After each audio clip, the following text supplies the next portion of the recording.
तो मार्क्स तो आपके चेंज हो नहीं सकते। आपने लो मार्क्स के साथ अपनी एफएससी कर ली है या अपनी डिग्री कर ली है, अब आपको फॉरेन यूनिवर्सिटी का एडमिशन लेटर मिल चुका है। तो अब ऐसी कौन सी चीज़ें हैं या ऐसी कौन सी इम्प्रूवमेंट्स हैं जिनके ज़रिए स्टिल आपको एम्बेसी कंसिडर कर लेगी, आपको वीज़ा मिल जाएगा। अगर आप 2027 में अपना शेंजन वीज़ा प्लान कर रहे हैं और आप लो मार्क्स के साथ जाना चाहते हैं तो ये वीडियो आपके लिए है। इससे पिछली वीडियो में मैं आपको ऐसे 5 कंट्रीज बता चुका हूँ जहाँ पे आपके वीज़ा लगने के मैक्सिमम चांसेस हैं। इस वीडियो में मैं आपको 7 ऐसी इंप्रूवमेंट्स बता रहा हूँ जो अगर आपने कर ली तो आपके वीज़ा अप्रूव होने के मैक्सिमम चांसेस हैं। तो वीडियो को आपने स्किप नहीं करना, हर पॉइंट की अपनी इंपॉर्टेंस है। तो चलते हैं वीडियो की तरफ।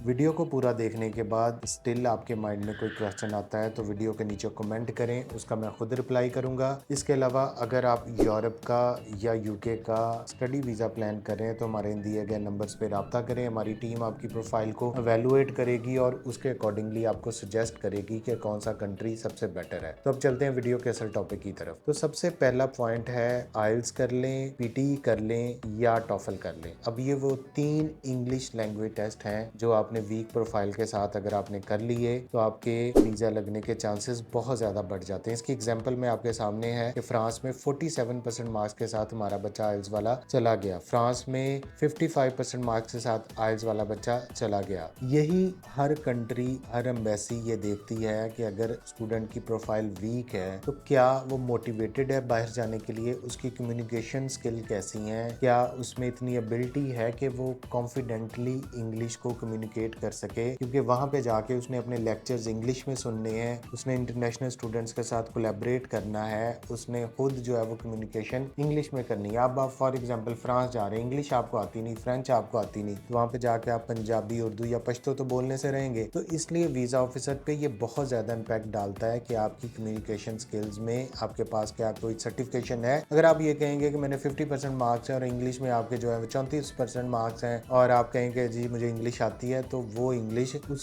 समझता है वो वीज़ा ऑफिसर, वो आप उसको गेड़ा नहीं करवा सकते। तो इसलिए सबसे पहले और सबसे मोस्ट इंपॉर्टेंट चीज़ जो आपकी प्रोफाइल को पॉलिश कर सकती है वो आप आइल्स कर लें, पीटी कर लें या आप टॉफल कर लें। ये वो टेस्ट हैं जो वर्ल्ड वाइड एक्सेप्टेबल है। बहुत टेस्ट जो बच्चे कहेंगे जी सर मैं लैंग्वेज सर्च कर लूँ, मैं ऑक्सफोर्ड कर लूँ, मैं डुओलिंगो कर लूँ, भाई ये वो टेस्ट हैं जिनमें पाकिस्तान में उनको भी पता है फ्रॉड चलता है, लोग पैसे दे के आपके टेस्ट जो है वो क्लियर करवा देते हैं। अब जो पॉइंट नंबर 2 है वो है स्टडी गैप का जस्टिफाई करना। अगर आपका स्टडी गैप है, आपने पढ़ाई के बाद कुछ टाइम कुछ नहीं किया और अब आप बाहर जाना चाहते हैं, इजीली 5 साल तक का स्टडी गैप जो है वो एक्सेप्टेबल है। अब यहाँ पे स्टडी गैप को प्रॉपर जस्टिफाई करना चाहिए, उसमें कोई प्रोडक्टिविटी होनी चाहिए। प्रोडक्टिविटी कैसे है कि उस दौरान में आपने कोई जॉब की, उस दौरान में कोई बिजनेस रन किया, उस दौरान में कोई सर्टिफिकेशन ली, उस दौरान में जो है वो बाप की दुकान पे बैठे,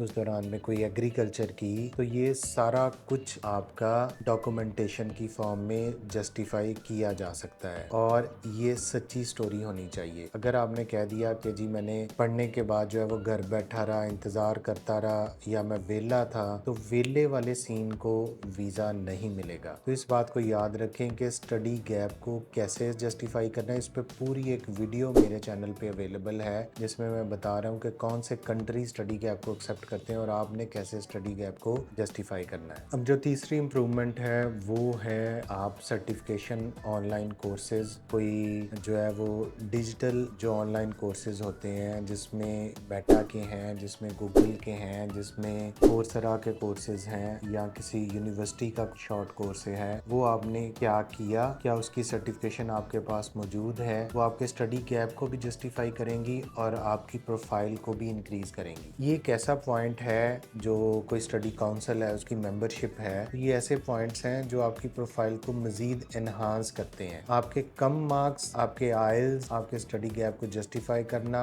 आपके ऑनलाइन कोर्सेज, सर्टिफिकेशन, आप एकेडमिकली वेले नहीं बैठे होते, इस चीज को प्रेजेंट करते हैं और इसका वीजा ऑफिसर पे बहुत ज्यादा इम्पैक्ट आता है। तो जो स्टूडेंट्स भी फारिग रहते हैं स्टडी गैप में और चाहते हैं कि वैसे ही हम वीजा अप्लाई कर दें, इस गैप आपकी कोई जस्टिफिकेशन ना हो, कोई मैंने सर्टिफिकेशन ना ली हो, तो फिर उसके वीज़ा मिलने के मिनिमम चांसेस हैं। अब नंबर 4 पे जो इम्प्रूवमेंट है वो आपकी बैंक स्टेटमेंट का जेन्युइन होना है, आपके स्पॉन्सर के अकाउंट का रनिंग में होना ज़रूरी है, 6 माह की अपनी बैंक स्टेटमेंट नेचुरल वे में बिल्डअप करना। नेचुरल वे से क्या मतलब है कि आपके पास फाइनेंसेस हैं, आप सेल्फ फाइनेंस पे आगे स्टडी पे अप्लाई करना चाह रहे हैं, तो आपने अपनी फाइनेंशियल हिस्ट्री दिखानी है। लोग क्या करते हैं कि बैंक स्टेटमेंट को बिल्कुल भी केयर नहीं करते, वो कहते हैं जिस टाइम पे वीज़ा पे जाएंगे उस टाइम पे पैसे डलवा लेंगे, हमारे पास कैश पड़ा हुआ है, हमारे पास एसेट है कोई। देखें, ऐसे स्टोरी नहीं बनेगी। 6 माह में आपके अकाउंट में मुसलसल क्रेडिट और डेबिट एंट्रीज होनी चाहिए। क्रेडिट एंट्रीज कहाँ से आते हैं ये जस्टिफाई भी होना जरूरी है। ऐसे नहीं कि इधर से पैसे आ रहे हैं इधर से आ रहे हैं, तो प्रॉपरली सोर्स करना है। कैसे सोर्स करना है? प्रॉपर्टी सेल की है उसके डॉक्यूमेंट्स लगेंगे, कार सेल की है उसकी ट्रांसफर डीड लगेगी, कोई सैलरी आ रही है सैलरी स्लिप्स लगेंगी, कोई बिजनेस रन हो रहा है, कोई चीज बेच रहे हैं सेल रिसिप्ट लगेगी। तो वो हर चीज का प्रॉपरली 6 मंथ का आपके पास रिकॉर्ड होना चाहिए। ये वो चीज है जिसपे मैं कहता हूँ कि अगर मैं खुद वीजा ऑफिसर हूँ तो मैं 99 पाकिस्तानियों का वीजा रिजेक्ट कर सकता हूँ, क्योंकि पाकिस्तान में हमारे पास वाइट डिक्लेयर्ड FBR की जो इनकम है वो बहुत कम है। हमारे पास पैसे हैं लेकिन हम टैक्स से बचने के लिए उस पैसे का कोई प्रॉपर रिकॉर्ड नहीं है। तो ये वो इम्प्रूवमेंट है। अगर आपने कर ली,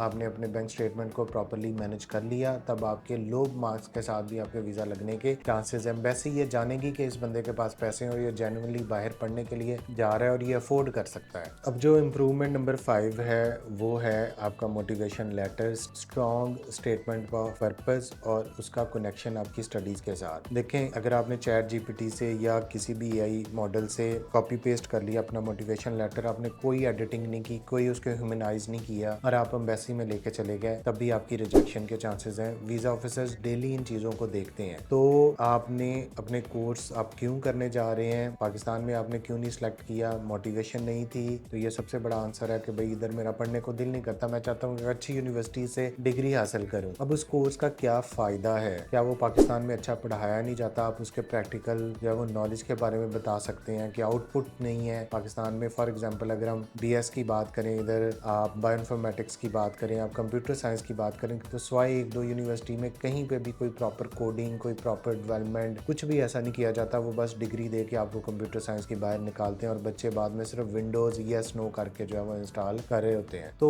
इस चीज़ को आप जस्टिफाई कर सकते हैं कि इस यूनिवर्सिटी में अगर आप कंप्यूटर साइंस करते हैं फॉरेन, तो उसकी रैंकिंग क्या है, उसके ग्रेजुएट दुनिया में कहाँ लेवल पे है। इस तरह की स्टोरी आपने अपने मोटिवेशन लेटर में बिल्डअप करनी है। अब इसके बाद आ जाता है कि सही कोर्स की सिलेक्शन। ये इंप्रूवमेंट नंबर 6 है। अगर आपके 50% मार्क्स हैं और आप कह रहे हैं मैं MBBS में अप्लाई करूंगा, मैं इंजीनियरिंग में स्टेम फील्ड में करूंगा, तब ये एक नॉन रियलिस्टिक अप्रोच है। आपने ऐसे कोर्सेज को देखना है जो कंपैरेटिवली इजी हैं, जिनका मेरिट कम है। फॉर एग्जांपल आप हॉस्पिटैलिटी मैनेजमेंट को देखें, आप बिजनेस मैनेजमेंट को देखें, आप ह्यूमन रिसोर्स मैनेजमेंट को देखें। तो इस तरह के सोशल साइंसेज के जो कोर्सेज हैं जिनका मेरिट नॉर्मली हाई नहीं होता, आपको वो अप्लाई करना चाहिए और उसके अकॉर्डिंगली आपने अपना स्टडी प्लान डेवलप करना है, उसके अकॉर्डिंगली आपने अपनी मोटिवेशन डेवलप करनी है। तो ये वो फैक्टर है जो ना सिर्फ आपको यूनिवर्सिटी एडमिशन में ईजी करेगा, बल्कि आगे आपके क्रॉस क्वेश्चनिंग भी कम होगी कि भाई आपके तो 51% मार्क्स हैं और MBBS इतना टफ सब्जेक्ट है, बायोलॉजिकल साइंसेज मॉलिक्यूलर साइंसेज में जा रहे हैं, वो काफ़ी टफ है। तो आप क्यों नहीं एग्रीकल्चर पढ़ रहे थे, आप घास फूस क्यों नहीं पढ़ रहे थे, आप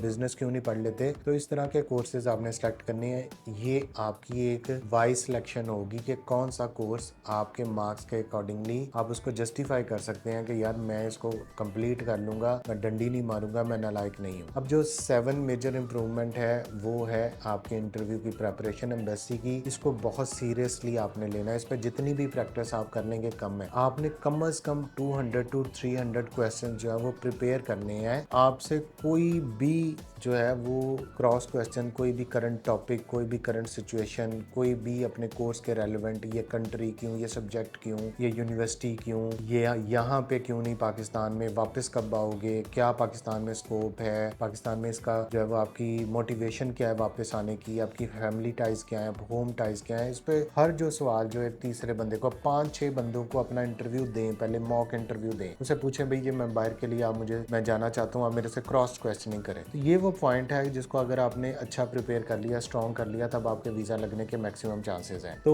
अगर आप ये सारा प्रोसेस एक प्रॉपर वे में एक एक्सपीरियंस कंसल्टेंट से करवाना चाहते हैं जिसकी सक्सेस स्टोरीज ज़्यादा है, जो सीधा आपको काम की बात बताता है, जो फेक प्रोमिसेस नहीं करता, जो इसके पास नॉलेज है, जिसके पास एक्सपीरियंस है, जिसके पास अच्छी टीम है, जो खुद पढ़ा लिखा है, तो उससे आप प्रोसेस करवाएं और डेफिनेटली ये सारी फैसिलिटीज़ आपको टॉप 7 पे मिलेंगी। हम आपको झूठे ख्वाब नहीं दिखाएंगे, हम आपको ये नहीं कहेंगे 24 घंटे में आपको फौरी फटाफट रिप्लाई करने वाला कंसल्टेंट आपका वीज़ा ना लगवा सके, आपको रिस्पॉन्स करने वाला, आपको फौरी से जो है ना आपको जो है वो आगे तक ना, विंडो तक ना लेके जा सके, तो वो राइट पर्सन नहीं है। आप टॉप 7 कंसल्टेंट से रब्ता करें। आपके लो मार्क्स के साथ ही हम आपको बाहर भेजने की कोशिश करेंगे और हमने पहले भी बहुत ज़्यादा नालायकों को भेजा है, हम आपको भी भेज देंगे। Thank you so much.